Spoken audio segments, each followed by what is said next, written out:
दोस्तों, कतरी ministry of education की तरफ से अनाउंसमेंट किया गया है। रेफरेंस यहां पर आप लोगों को नजर आ रहा होगा।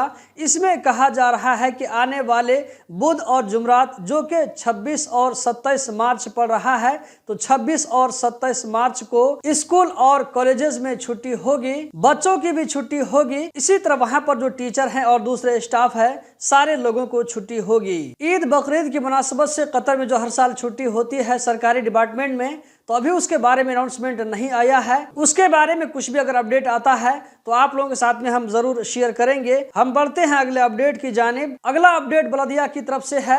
रेफरेंस यहां पर आप लोगों को नजर आ रहा होगा।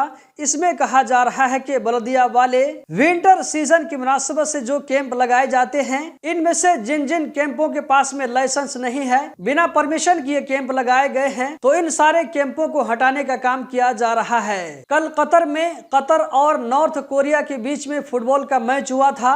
यहाँ पर आप लोगों को नजर आ रहा होगा, कतर ने इस मैच को बहुत बेहतरीन तरीके से जीत लिया। 2026 में जो वर्ल्ड कप होने वाला है, कतर को उसमें पार्टिसिपेट करने के लिए बहुत ही आसानी हो गई। इस मैच में पहले हाफ तक कतर की तरफ से 3 गोल किए गए, जबकि कोरिया की तरफ से कोई गोल नहीं हुआ। जब मैच का एंड हो गया तो उस वक्त तक कतर की तरफ से 5 गोल हुए, जबकि नॉर्थ कोरिया की तरफ से सिर्फ 1 गोल हुए। इस तरह कतर ने इस मैच को 4 गोल से जीत लिया। मिनिस्ट्री ऑफ औकाफ की तरफ से इस साल कतर में फितरा का अमाउंट 15 रियाल पर पर्सन रखा गया है। इसके बारे में आप में से कुछ भाइयों ने पूछा था कि इस अमाउंट को हम कहां पर निकालें, हम कतर में निकालें या ये कि हमारे घर वाले निकालेंगे। तो इसका जवाब है कि आपके लिए बेहतर यह है कि आप जहां पर रहते हैं वही के हिसाब से अमाउंट निकालें। यानी कि अगर आप इस वीडियो को कतर से देख रहे हैं, कतर में रहते हैं, तो आप 15 रियाल के हिसाब से निकालें। आपके जो घर वाले हैं जहां पर रहते हैं वो अपनी कंट्री और जगह के हिसाब से निकालेंगे।